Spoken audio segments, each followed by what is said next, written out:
Life is weird. I have a story to tell you. This was in 1998. My husband and I took the kids to Baker Lake. We had a boat then, and we would never ever camp in the campground at Baker. We always jumped in the boat and then boated down and tried to find a spot that was on the lake without people around. That, not a campground person. Anyway, so we found a spot that we really like. We've camped there before. It's really nice on the left-hand side when you're heading to the left. When you get to the campground, you get on the lake, you go past Spider Rock, and if anybody's been there, they know what rock I'm talking about.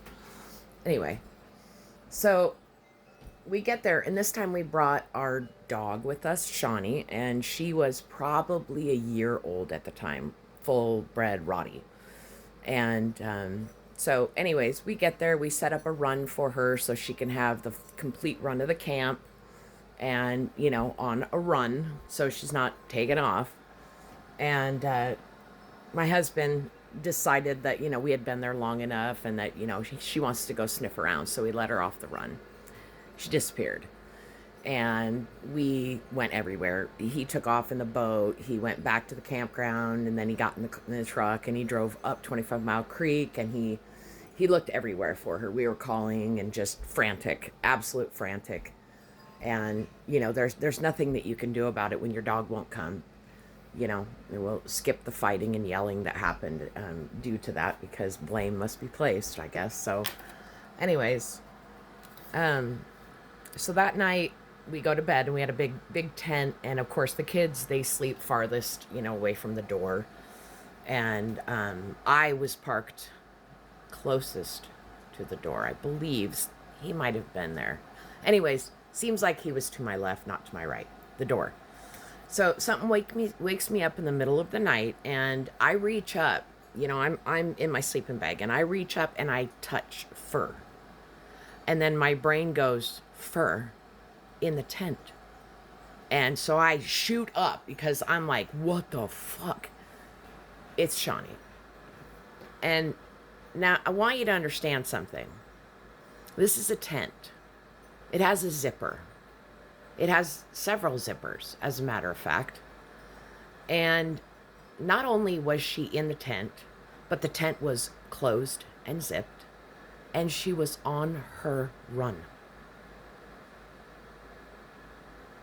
So, of course, I am at this point freaking the hell out, and I wake my husband up, and, the kids wake up, and it's the middle of the night. It's so black that you can't see anything. So we're going for the lantern and, battery operated, whatever we can get our hands on, take a look around. And this is when we realize that the tent is closed, zipped, both the bottom and the side, and the screen and the outside, because anyways, it's a tent. You know the drill. So none of us can figure out how the hell our dog, in the middle of the night, and we don't know what time it is, whatever, you're fucking camping. It's pitch black outside. Who knows what time it is? Somehow my dog came back, got back on her leash run, made it into the tent, and was zipped up behind. Now, I need you to understand some of the details behind this. We are not in a campground. Nobody knows us where we're at. We had spent hours looking for our dog, yelling and everything else. And even if you were to see somebody and say, hey, if you see a Rottie, her name is Shawnee, and we're in the campground or campsite, what? There's no way to drive to the camp spot that we were. You can only reach it by boat, unless, of course, you want to trek through the forest and mountain to get there. So that's kind of a mystery. It's not kind of a mystery. It's a flat out, what the fuck?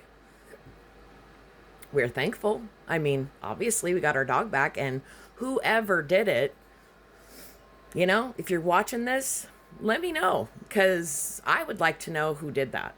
And it was great. Either way, we got our dog back. Everything was fine. She was fine. She stunk to high heaven. And I mean stunk. Bath immediately in the lake. Shampoo. Lots of it. She stunk.